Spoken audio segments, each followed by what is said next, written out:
Hi everyone, आज हम बात करेंगे बिटकॉइन बेसिक्स में अगले चैप्टर की विच इज़ बिटकॉइन माइनिंग।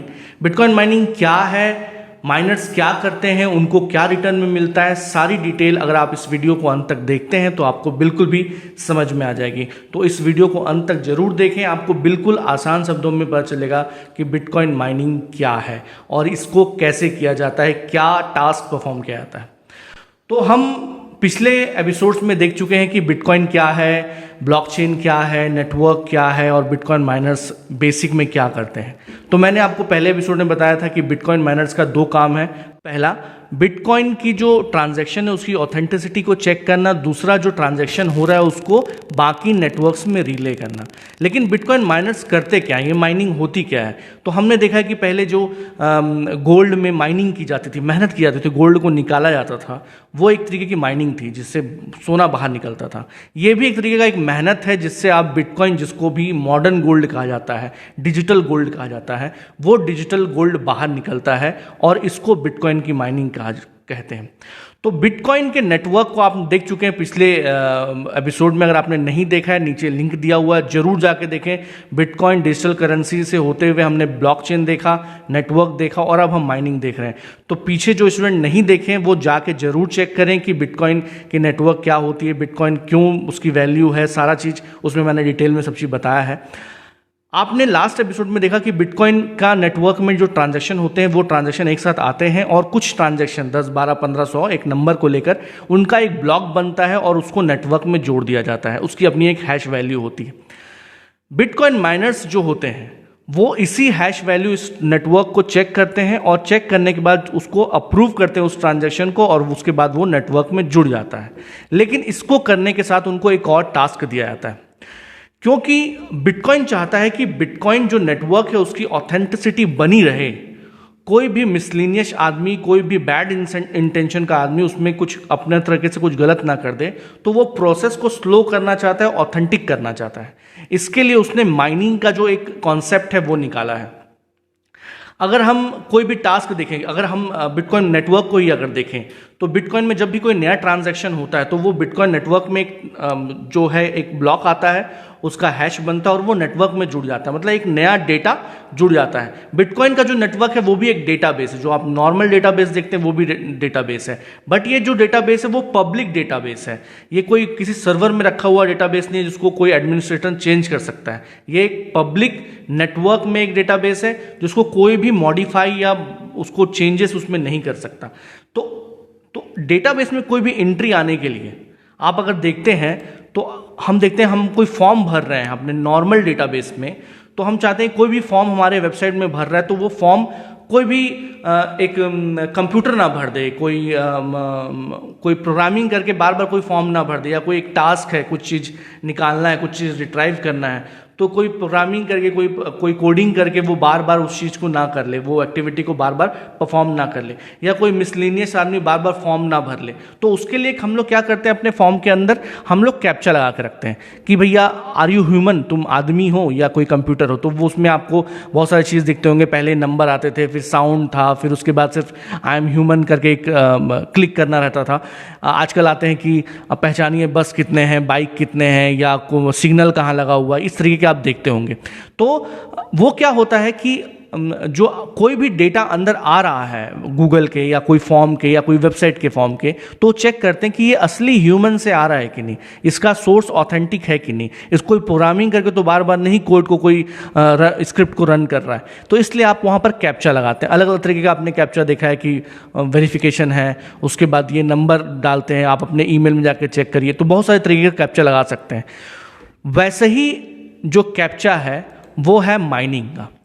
अगर माइनिंग जो करते हैं उनको भी एक टास्क दिया जाता है कि उस टास्क को आपको परफॉर्म करना है। आपने सारा चीज़ देख लिया, आपने ऑथेंटिक कर दिया, आपको एक टास्क परफॉर्म करना है, आपने वो टास्क परफॉर्म कर लिया, मतलब आप जेन्युइन है। और वो टास्क को करने में समय लगता है। जैसे कैप्चा को भरने में आपको समय लगता है, आपको देखना पड़ता है कि हाँ भाई सिग्नल कहाँ है रोड में, आपको आइडेंटिफाई करना है, तो you need to work on that.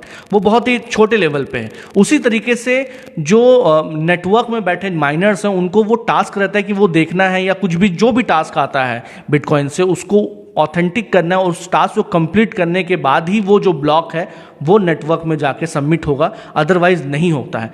तो हमने देखा जो ब्लॉक है सिर्फ ब्लॉक ही नहीं है, तो हमने देखा जो भी ट्रांजैक्शन हो रहे हैं वो एक ब्लॉक बनते हैं। सिर्फ ट्रांजैक्शन नहीं होते, उसमें प्रीवियस जो ट्रांजैक्शन है उसका हैश होता है जो मैंने आपको पहले बताया है, उसके साथ टाइम स्टैम्प होता है कि उसकी कौन से टाइम जोन में उसका ट्रांजैक्शन हुआ है वो होता है, उसका वर्जन होता है, अलग अलग वर्जन है, तो बिटकॉइन है वर्जन है, रूट होता है जिसमें देखते हैं कि ऑथेंटिसिटी है कि नहीं, कोई गलती से तो कोई ट्रांजैक्शन अपने आप नहीं बना दिया है, डिफिकल्टी लेवल है, नॉन्स एक चीज होता है।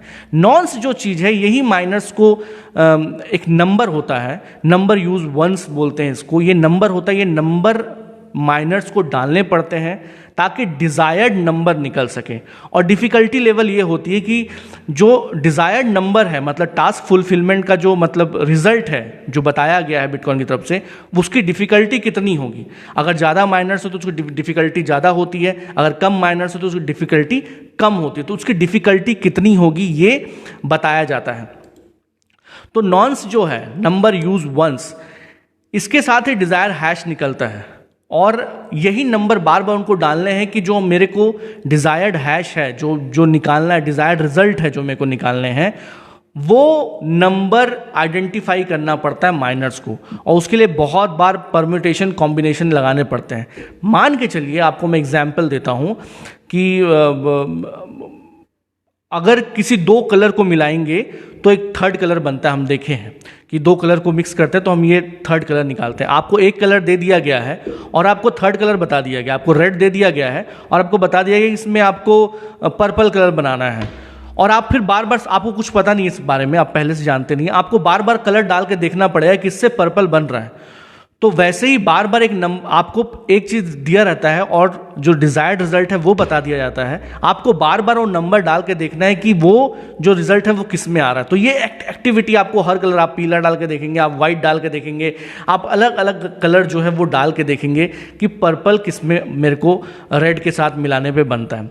तो मुझे तो नहीं पता पर्पल रेड के साथ मिलाने में कैसे बनता है, मैं आपको जस्ट एक एग्जाम्पल बता रहा था। तो इसी तरीके का टास्क जो होता है माइनर्स के पास होता है।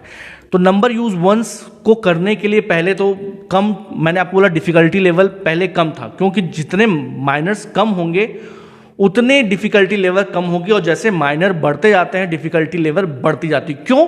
क्योंकि बिटकॉइन का नेटवर्क चाहता है कि मेरी जो प्रोसेस है वो स्लो रहेगा। फास्ट प्रोसेस में क्या होगा कि जो प्रॉब्लम आने या माल प्रैक्टिसेस की गुंजाइश बढ़ जाती है, तो वो प्रोसेस को स्लो करना चाहता है, इसलिए वो डिफिकल्टी लेवल बहुत बढ़ जाती है। इसीलिए आज हम बोलते हैं कि जब से माइनिंग फार्म आए हैं चाइना के, या अभी तो बंद हो गए हैं, या माइनिंग फार्म जो बड़े बड़े लोग बड़े बड़ी कॉर्पोरेट तरीके से माइनिंग करने लगे हैं, तो छोटे जो माइनर हैं जो पहले लैपटॉप में माइनिंग कर लेते थे थोड़ा बहुत, बट वो अब नहीं कर सकते। आप अगर वो करना चाह रहे हैं तो आपको बहुत कम आपको रेवेन्यू मिलेगा, आप मतलब बहुत मुश्किल है उससे पैसा कमाना। अगर आप नॉर्मल जो ये लैपटॉप में यूज़ कर रहा हूँ इससे अगर आप करेंगे तो it is very difficult to get money out of it.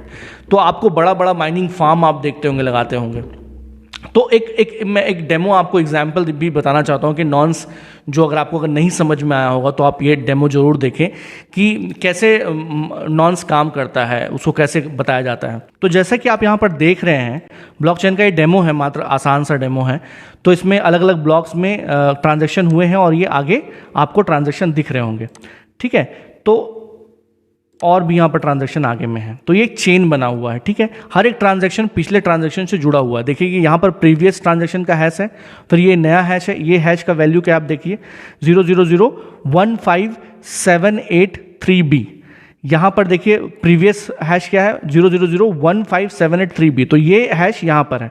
तो ऐसा एक चेन बनता है। अगर मैं किसी भी वैल्यू को यहाँ पर चेंज कर देता हूँ, यहाँ पर मैं कुछ भी लिख देता हूँ, तो देखिए ये जो इसके बाद है पूरा का पूरा वैल्यू जो है रेड हो जाएगा, मतलब पूरा लिंक जो है ब्लॉकचेन का वो चेन खराब हो जाएगा। तो मैं इसको गलत नहीं कर सकता।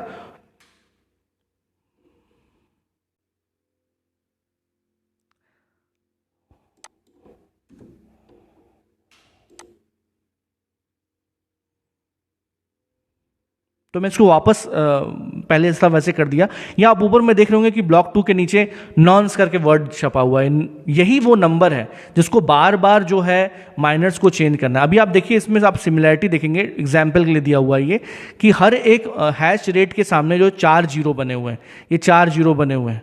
तो यही टास्क है इसमें, ये सैंपल उसमें कि 4 जीरो आपको बना के चलने हैं। तो मान के चलिए इसमें नुआंस में ये जो नंबर है ये मैं हटा देता हूँ, तो आगे ख़राब हो गया। अब मेरे को कोई नंबर डालना है जिसमें ये 4 जीरो बन के आए, तो ये नहीं बनेंगे, ये देखिए नहीं बन रहा है।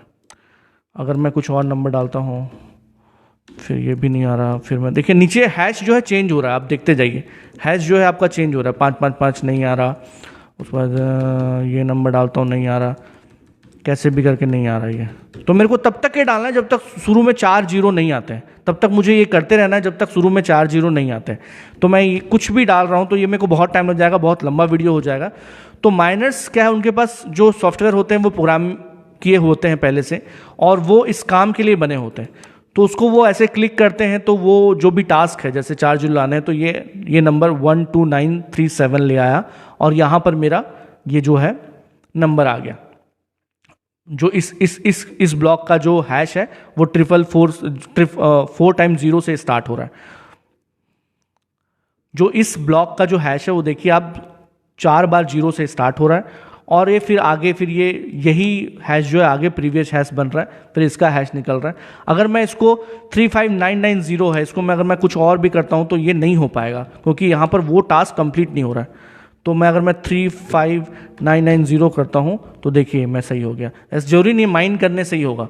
तो आपको नंबर निकालना है, या आपके पास सॉफ्टवेयर है वैसा जो माइंड कर सकता है, जो टास्क तोड़ सकता है वैसा। तो इसी टास्क को करने के लिए माइनिंग फार्म और माइनर्स जो है लगे रहते हैं। आप देखते होंगे माइनिंग की बड़ी बड़ी मशीनें लगी रहती हैं, बड़े बड़े लोग इसको परफॉर्म करते रहते हैं। चाइना में आप देखेंगे पूरी बड़ी बड़ी माइनिंग फार्म्स हैं। अभी जो नॉर्थ अमेरिकन कंट्रीज है वहाँ पर भी माइनिंग फार्म खुल रहे हैं। तो वो मशीन रहती हैं, वो पहले से प्रोग्राम रहती हैं, और वो ये टास्क करती हैं, और वो ये टास्क करने के लिए बहुत ज़्यादा एनर्जी का इस्तेमाल करती हैं, जिसके कारण आप देखते होंगे क्लाइमेट में प्रॉब्लम हो रहा है, क्योंकि ये सारी मशीनें जो ऊर्जा ले रही हैं। अगर मान के चलिए माइनिंग का काम कोई काम नहीं, कुछ रिजल्ट नहीं आ रहा इससे, लेकिन इसको करने के लिए बहुत ज़्यादा मशीनें लगातार काम कर रही हैं, कंटिन्यूसली रन कर रही हैं, तो इलेक्ट्रिसिटी का बहुत यूज़ होता है। और इसी इलेक्ट्रिसिटी के यूज़ के कारण जो है टेस्ला के जो एलन मस्क हैं वो बोले हम बिटकॉइन नहीं लेंगे, क्योंकि इलेक्ट्रिसिटी का बहुत यूज़ हो रहा है, पर्यावरण कंसर्न उन्होंने दिखाया, तो बिटकॉइन का पूरा मार्केट ही क्रैश हो गया। तो क्योंकि मशीन लगातार ये काम करती है, और ये मेहनत जो है माइनिंग का, ये बेकार का मेहनत है। इसमें बहुत सारा कंसर्न, अभी बहुत सारे डिबेट आपको क्रिप्टो करेंसी वर्ल्ड में मिलेंगे कि माइनिंग का इन्वायरमेंट से लेके क्या है, क्योंकि ये जो मशीनें हैं, माइनर्स की जो मशीनें, वो बहुत इलेक्ट्रिसिटी खाती हैं। और आप देखेंगे इस तरीके के, इसको आप एप्लीकेशन स्पेसिफिक इंटीग्रेटेड सर्किट भी बोलते हैं, एसिक इसका शॉर्ट में नेम है। इसको स्पेसिफिक कामों के लिए बनाया गया है, बिटकॉइन की माइनिंग के लिए, इथेरियम की माइनिंग के लिए, या कोई भी अलग स्पेसिफिक प्रोग्राम जो कि आप नॉर्मल कंप्यूटर से नहीं कर सकते। हम जो काम करते हैं वो ये काम ये नहीं कर सकता, तो ये अलग है। और इसके बदले, इस काम के बदले क्यों करते हैं, माइनिंग फार्म क्यों लगाते हैं, क्योंकि इस काम के बदले माइनर्स को एक बिटकॉइन की रकम मिलती है। पहले ये रकम बहुत ज़्यादा थी, अभी कम है, लेकिन वैल्यू के हिसाब से अगर आप देखेंगे तो बराबर ही, पहले जो 10 बिटकॉइन का रेट था उससे बहुत ज़्यादा आज 1 बिटकॉइन का रेट है। तो पहले ये ज़्यादा थी बिटकॉइन की रिवॉर्ड्स, आजकल थोड़ी कम है। और जैसे माइनर कम हो जाते हैं, अभी चाइना में जैसे माइनिंग फार्म के ऊपर बैन लगा, वहाँ की गवर्नमेंट बहुत ही ज़्यादा पॉलिसी स्ट्रिक्ट बना दी, तो माइनर्स यहाँ वहाँ चले गए, कम हो गए, तो थोड़ा अभी रिवॉर्ड बढ़ गया है। तो इसी तरीके से रिवॉर्ड आगे पीछे होता रहता है, लेकिन उनको इस काम के बदले एक रिवॉर्ड मिलता है। अगर आप माइनिंग करना चाहते हैं तो आपको इस टाइप की कंप्यूटर का ज़रूरत पड़ेगा, आपको अपने जगह की जो इलेक्ट्रिसिटी का रेट है उसके साथ आपको मैच करके देखना पड़ेगा कि मेरे को जो रिवॉर्ड मिल रहा है उसके साथ मैं कुछ प्रॉफिट कमा रहा हूँ कि नहीं कमा रहा हूँ। अगर आप इंडिविजुअल कंप्यूटर से करना चाहते हैं तो आप कर सकते हैं। एक सिंपल जो उस बिटकॉइन का जो ट्रांजैक्शन लेजर है वो आपको डाउनलोड पूरा करना पड़ेगा और उसके साथ काम करना पड़ेगा। बहुत सारे सॉफ्टवेयर हैं जो करते हैं, बट उससे बहुत ज़्यादा आपको कॉस्ट आएगा और पैसा कमाना बहुत मुश्किल है, उससे साल भर में भी बहुत मुश्किल है पैसा कमाना। तो अगर आपको लगता है कि आपको कुछ समझ में आया हो, बिटकॉइन माइनिंग के बारे में कुछ जानकारी मिली हो, और ये पूरे सीरीज़ को अगर आप देखेंगे कि बिटकॉइन क्या है, ब्लॉकचेन क्या है, नेटवर्क क्या है, और ये कैसे काम करता है, कैसे फेथ जनरेट करता है, माइनर्स क्या है, माइनिंग क्या है, हम सारी चीज़ इसमें डिस्कस करते हैं और आगे भी हम डिस्कस करते रहेंगे। तरह तरह के जो टेक्नोलॉजी क्रिप्टो करेंसी वर्ल्ड में आ रहे हैं उसके बारे में, और मैं आसान शब्दों में आपको बताता रहूँगा। अगर आपको मेरे वीडियोस पसंद आते हैं तो please subscribe to my channel और हमको अधिक से अधिक लोगों तक पहुँचने के लिए हेल्प करें। Thank you so much.